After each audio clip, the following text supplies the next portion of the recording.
Hi, Dark Cross here, back with another statue review. We have here is the Sideshow Batgirl premium format. This is the third premium format that Sideshow's on. This one's sculpted by Daniel Bel. And yeah, so I got this off Seconds. It came in a unique brown shipper box because I guess that was too damaged. That's why it's on Seconds.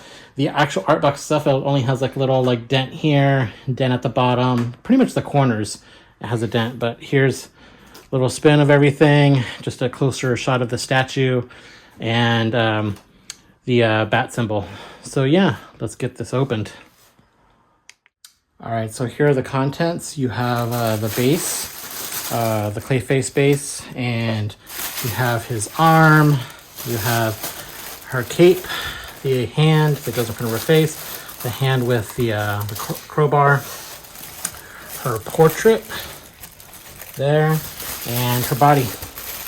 So start getting this assembled, and here are all the batarangs that are over here. So I'll start getting this put together. All right, here's the base. So it's Clayface. I already installed the arm there. Yeah, it's very highly detailed. It's kind of odd when I opened this thing up, the sheets that were on it, like it still had like some brown paint on it. So I mean, I'm not sure if the factory didn't or was just put in there when it was still a little bit wet, or it's just like excess paint that just rubbed off in there during shipping. But yeah, so here it is. It looks really cool. Paint wise, I don't know. I mean, I don't really like the mud paint look. I don't know how she could have done this, but it just looks weird. It looks plasticky. The teeth are really good. The shading here is awesome, especially when I guess the light up will happen. But yeah, I mean, it looks sculpt-wise, it's great. I mean, you do see seams, like you can see the seam here on his mouth. Let me try to go in a bit. So you see the seam right there on his mouth. You can see a little bit of glue that I guess that was put there right here from the factory. So yeah, you do have seams here. Obviously the arm seam that when you attach it by a magnet, that's there. So yeah, I mean, not the greatest. I mean, they probably could have used a bit more texture on the sculpt maybe. I mean, I like the texture in the burned parts or electrocuted parts. That looks really cool. Maybe something more like this, but throughout. And you could have shown maybe like charred paint here, and the rest of it should have been kind of like this kind of texture. Maybe that would have looked better as clay. But yeah, so there's that. Here is the arm where she's kind of dabbing her face. So it's pretty cool. Very detailed. Paint's nice. The hand wraps on her hands, I mean, they're a bit dark. They could probably been lighter, you know, lightened up maybe a bit. I don't know, I'm assuming they would be new, right? These are new hand wraps since, you know, she was bleeding or whatever, she was hitting something. So I would think it'd be a little bit more white. Let's bring in the other one. So here's the other one with the crowbar.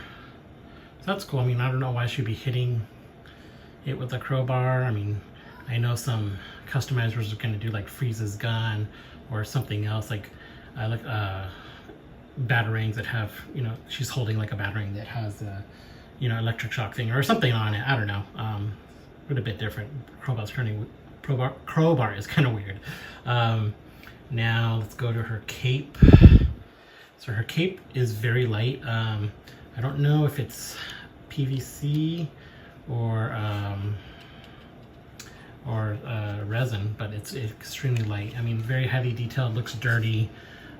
So she's definitely been in a fight with Clayface. Looks a bit like torn around the edges, so it's a really cool effect. Now lastly is her body. There we go. Let's try to zoom out a bit.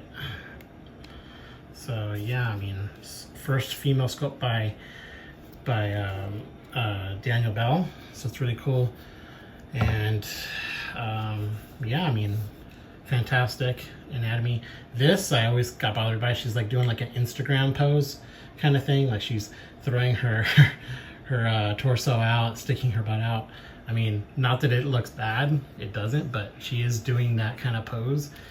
When people hate that pose when the next Rogue PF is coming out, she's kind of doing the same thing. I want to get that one, so maybe I'll show it together. If I decide to keep this thing, I don't know if I'm gonna keep this Batgirl, but okay, let's get it assembled. Oh yeah, I forgot to show the face. So here's the face. Again, beautiful sculpt by Daniel Bel. Do wish that maybe she was a little bit bloody there, but I'm pretty sure that's, you know, DC or WB, whoever has to sign off on this, probably didn't want the blood there, but I thought that would have been a cool effect. Yeah, so the hair's done really nice. You know, she's looking to the side. Looks really cool. All right, so here's Batgirl fully assembled. The only thing I had to put on was the batarangs. Like I said, I don't know if I'm gonna keep this or not. Probably should have just stuck with DC villains instead of getting this. I mean, I do like it. It's just, I don't know, the base takes up a lot of space for me, and as you can see, I'm really out of space when it comes with this stuff. So, yeah, so I mean, it looks really cool. You know, I mean, she's in a cool pose. You know, even though it's, if when you actually look at it, like, what is she actually doing? You know, she's, like I said, she's like sticking her torso out, sticking her butt out. So it's a very sexy pose of Batgirl. You know, she's triumphant over defeating Clayface, throwing the batarangs. They go in here. Where else do they go? I think there's little slots here. They go there, and then they go into another place. I think one more place. I think there's 3 of them. So yeah, I mean, it looks really cool. You know, I mean, the problem with like Batman type characters usually wearing all black, and you know, when you look at it this way, like, it kind of all jumbles together, the colors. Even, yeah, and so I was now thinking about it, if they did the charred look on Clayface like throughout, just to give it more texture, it probably would have been a really dark piece. So let's just go to the bottom.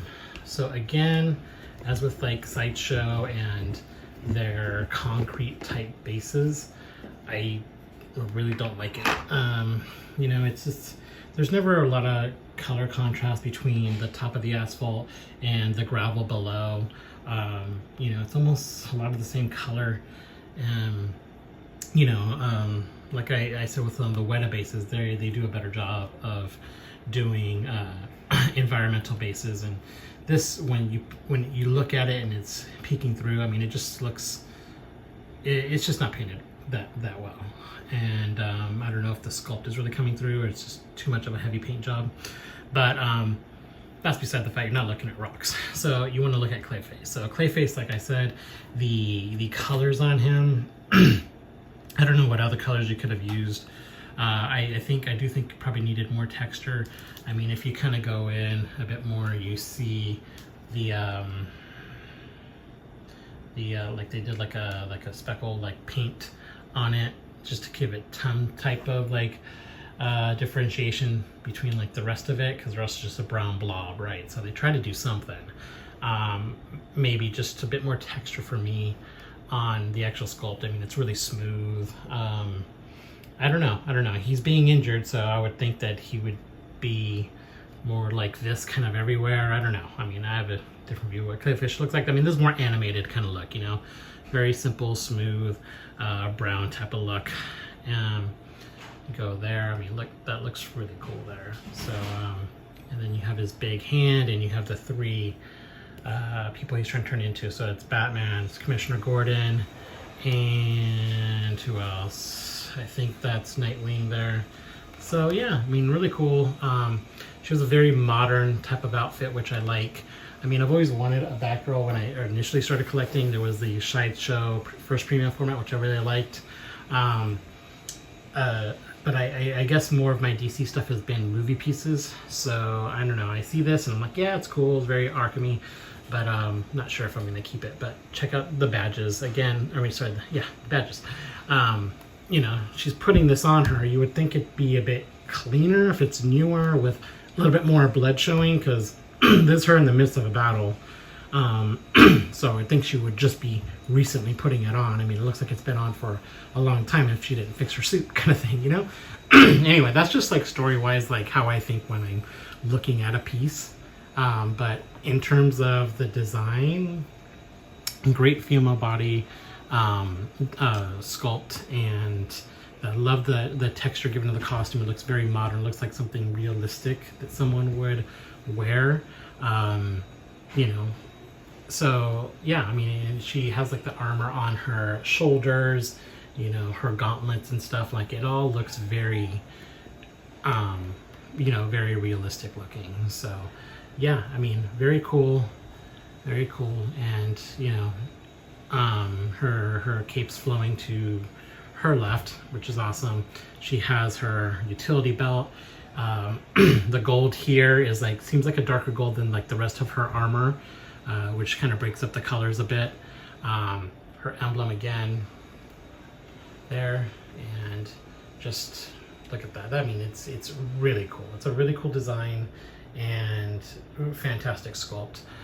Again, like with other female redheaded portraits, like they always do like this like reddish brown kind of hair for you know, a redhead character like Jean. I have a lot of Jeans, and usually this is the type of hair they do. I wish they would just, you know, if they're gonna do a comic book one, just do it like really red. I mean, how it comes out in the comics. I mean, I have some customs where Jean's hair is really red. It looks so much better. And same thing with like Poison Ivy.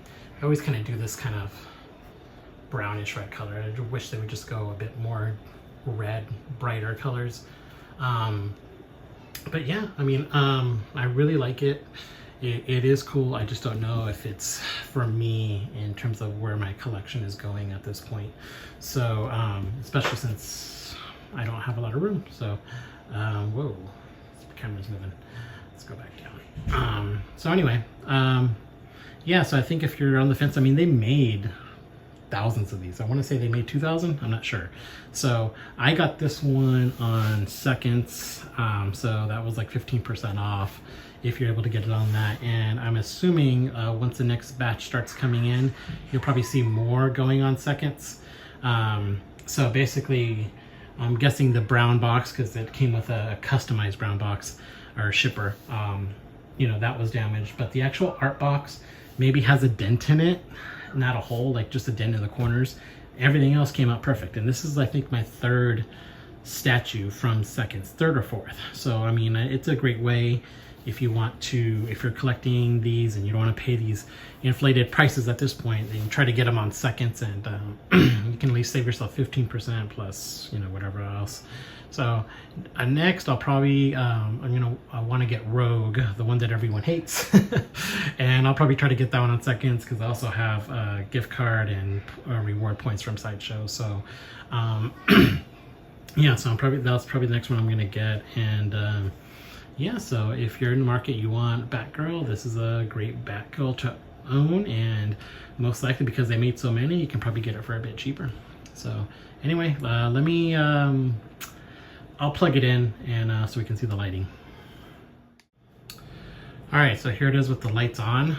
Yeah, it's a really cool effect. I mean, look at that. I mean, you go, it has like the circular pattern there. The eyes are glowing. The changes are glowing also. So yeah, it's very cool. Cords in the back. What I heard was if you were to like cut off the power and put it back on, it wouldn't actually turn on again, because it has, what is it? I think it's another feature, right? Let's see. Uh-oh. No, I think there's a way where you can get this thing, there we go, where it's kind of like the lights are kind of going off and on, it's buzzing, so it looks like he's getting damaged right at that point. So because of that, I think even if you were to leave it on, and like the way I have my light set up, I just turn on a switch and it's like an infrared thing with all the things plugged in, all the lights automatically turn on. This, I guess it wouldn't happen with this one. I don't know, I don't have it set up in my space yet. So yeah, it looks really cool. I mean, I don't know if I would ever use this if it doesn't allow that to happen if you know you have it in the permanent on position and you turn it on. So I probably, if it doesn't do that, then I would never probably just have it plugged in, because it's a pain in the ass, especially if you know, you have it displayed in your module case or wherever, and then you have to physically turn on the power. I mean, that's better than, I guess, if you have battery operated ones, because I have custom heads where, you know, the eyes light up, and it, you know, to constantly just you know, open it, turn the thing on, and then put it back on the statue, it's a pain. So if it had just plugged in and turned on like that, that'd be awesome, but I don't know, we'll see. Anyway, yeah, that's my review of the Batgirl. So yeah, if you're interested in looking for one, this is a good option. It's on wait list, but again, like I said, they made a lot of them, so most likely there's going to be one for anyone who wants them in the near term. So anyway, thanks for watching.